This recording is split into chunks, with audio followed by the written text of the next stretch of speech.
Hey everybody, it's Tom, and I'm coming to you today to talk about, as I situate the camera, I guess we'll go right there. Hey, never know where to put the uh, the iPhone. In any event, talking about today, the Ethics of Ambiguity by Simone de Beauvoir. Is initially apparently a lecture that was then expanded into a brief book. I just have the library copy here, which has a library binding and thus is rather nondescript. But it is one of the most exciting books I've read in a while, and I'm going to do actually 3 videos, this one and 2 to follow, as it itself is organized in a tripartite fashion. And the opening chapter begins with an articulation of themes that emerge naturally enough from the consideration of ambiguity and freedom. The second section, is personal freedom and others. That is, where or how does the consideration of the social dimension of our existence, of our being, ramify in respect to questions of freedom, ambiguity, and establishing an ethical ground. The third section, entitled the positive, I believe it's, let me double check. I believe it's entitled the positive, yes, the positive aspect of ambiguity, and is then itself divided into 5 subsections: the aesthetic attitude, freedom and liberation, the antinomies of action, the present and the future, and ambiguity, followed accordingly by a conclusion. But so much by way of prefatory remarks. The essay was written, I think it was written in 1948, or it came out as a book in 1948, 1949, and in many ways is a development of Jean-Paul Sartre's being and nothing, or being and nothingness. L'être et le néant. But in any event, to the point, the opening consideration is the necessarily, or perhaps a better word would be the seemingly ineluctably or unavoidably ambiguous character of human existence. An ambiguous character that displays itself along various axes, such as our condition as mortal beings. We enter into an awareness that our time here is necessarily finite. However, that awareness of our bodily finitude arises coevally with a cognizance of themes that seem to escape temporal reduction. We have a sense of the transcendent in our knowing of the world that can push us beyond being simply in its mortal aspect. Another way in which this ambiguity manifests itself is in the relationship between our status as an individual and as part of a social manifold or frame. So we as individuals, as sort of radically active and participating beings, can be grounded in a sense of our individuality. However, the premise of that individuality is structurally social. Then, in light of that sociality, the true nature of freedom becomes complicated. And there are other examples as well. But what often happens when we take a turn to the question of what does it mean to be a moral or to be an ethical being, the systems, the traditional systems of morality or ethics which we inherit and which are even presently exposited, in Simone de Beauvoir's estimation, trip over a suppression of this ambiguous character. That suppression occurs either by simply negating the fact of death by one slight or another. So you can say that it is an illusion that we actually die, that there is an afterlife which extends beyond this present world. Or you can simply integrate death into life and suggest that life itself has something of an illusory character to it. Either way, you're sort of passing the buck and not honestly engaging the problematic of what are we going to do here and now. And so, enter existentialism, which takes as its point of departure precisely this ambiguity. So we cannot ignore it. We must assume it. In fact, we must suggest that if there is a human nature, paradoxically, that human nature is fundamentally indeterminate and thus fundamentally ambiguous. And one manner in which we can put this... Oh, hello, Allie. Is to examine how our identity is constituted through an array of projects. Or, sometimes those projects are formulated in terms of the roles we assume. I am a thinker, I'm a writer, I'm a father, I'm a son, I am, an uncle, and so on and so forth. All these roles are implicitly projects, but notably at any given point, we can stand up and walk away from all our projects, all our roles, all the manners in which we have clothed our identity. This capacity implies a radicality of freedom which we generally do not wish to confront. It's actually truly awesome, the range of choice we have. Of course, some might posit at this junction that what I am suggesting leads to a sort of moral relativism, but Simone de Beauvoir counters, and I sympathize with this counter, that actually what you're doing is you're taking your responsibility seriously. The old Dostoevskian saw is that without God all things are possible. But in fact, what happens is when you no longer lean on God to ratify the moral character of your existence, that responsibility devolves to your own person. And I'm not saying that, by the way, to take a position on the existence or non-existence of God.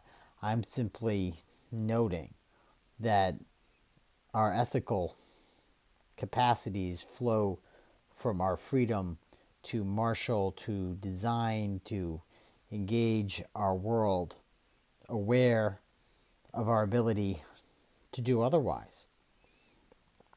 But there's no guarantee in the unfolding of that creative project, which is our life, and the projects that are subsumed under that grand arching project. There is no guarantee as to the permanency or success or legitimacy of our decisions. And this is the anguish of the existentialist. Or it's the anguish actually of the human being, when the human being simply awakens to the fact that there is an incredible openness to life. But that openness can be terrifying, but it can also be empowering. So, unwittingly, what I've done is I've drawn a circle back and arrived again at ambiguity. The manner in which life itself unfolds before us can serve to either paralyze or empower. And along with this, I'm going to note one more ambiguity that it also comes up, though I'm putting it in a slightly different way than she does, but is there right there in the opening section of this fantastic little book, The Ethics of Ambiguity.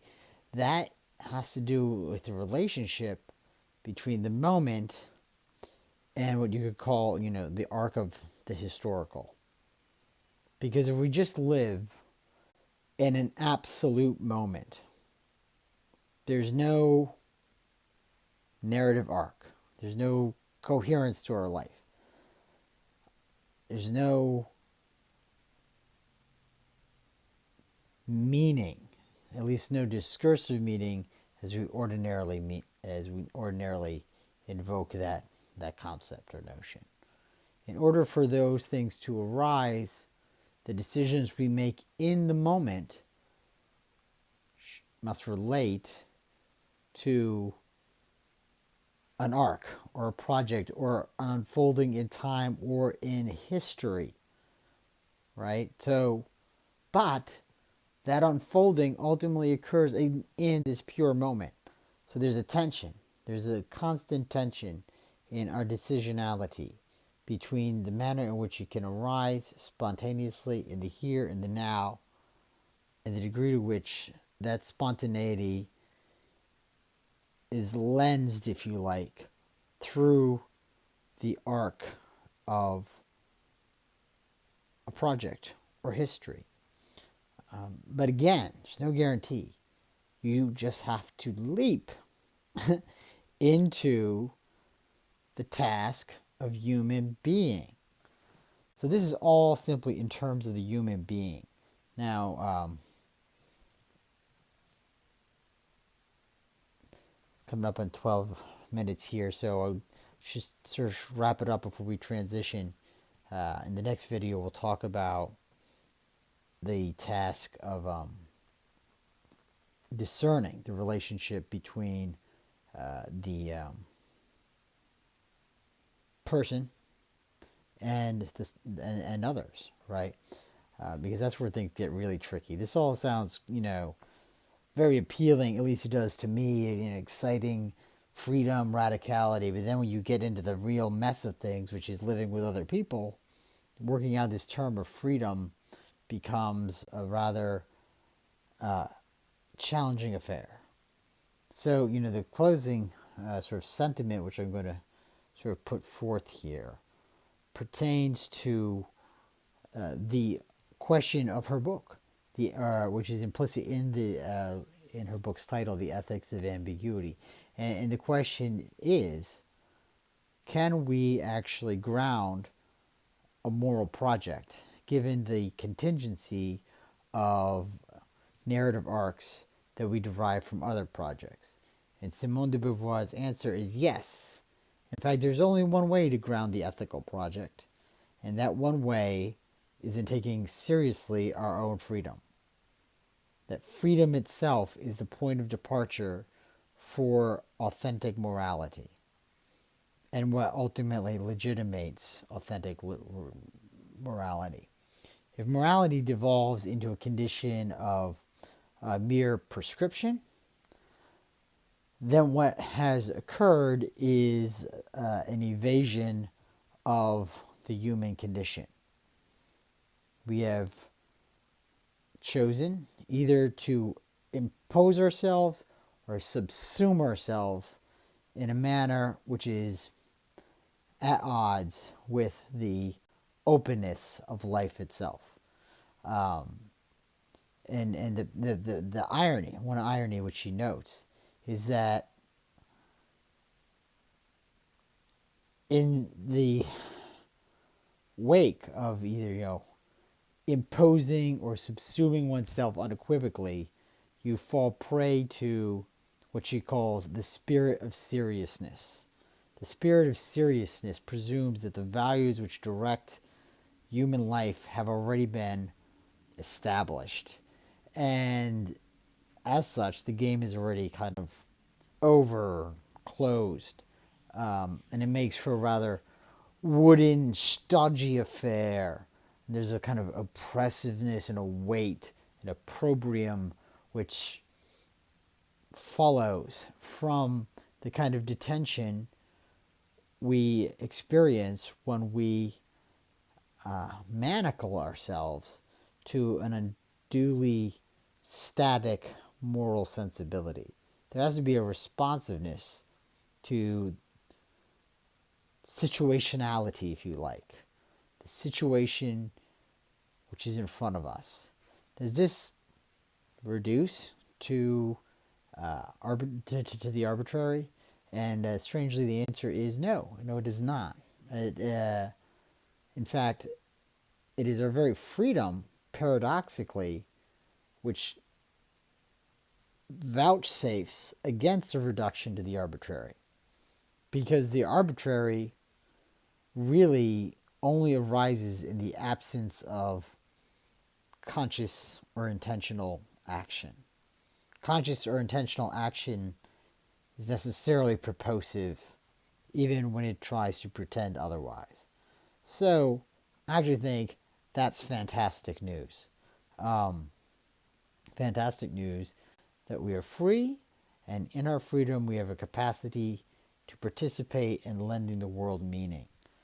Now, I'm going to wrap it up there because obviously in the background of that is this big question of what is the role of the transcendent and the divine and the sacred. And I believe that there is, an incredible point of connection between those factors and what I feel are really powerful insights that we can derive from the existentialist tradition. A tradition which, by the way, is not monolithically atheist. It's often portrayed that way, but they're, they're very notable figures within that tradition that obviously refute it, such as Kierkegaard or Carl. I never started how to say his name, whether it's Jaspers or Jaspers, and others beside. And I mean, really, the point is, by the way, that not that God doesn't exist. It's rather that you shouldn't allow God's existence to become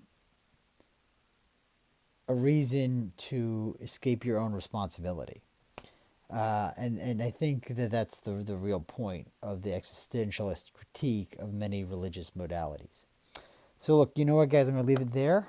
And we'll come to you in the next few days with the next section on personal freedom and others. So it's been Tom. I'll talk to you on the flip. Bye for now.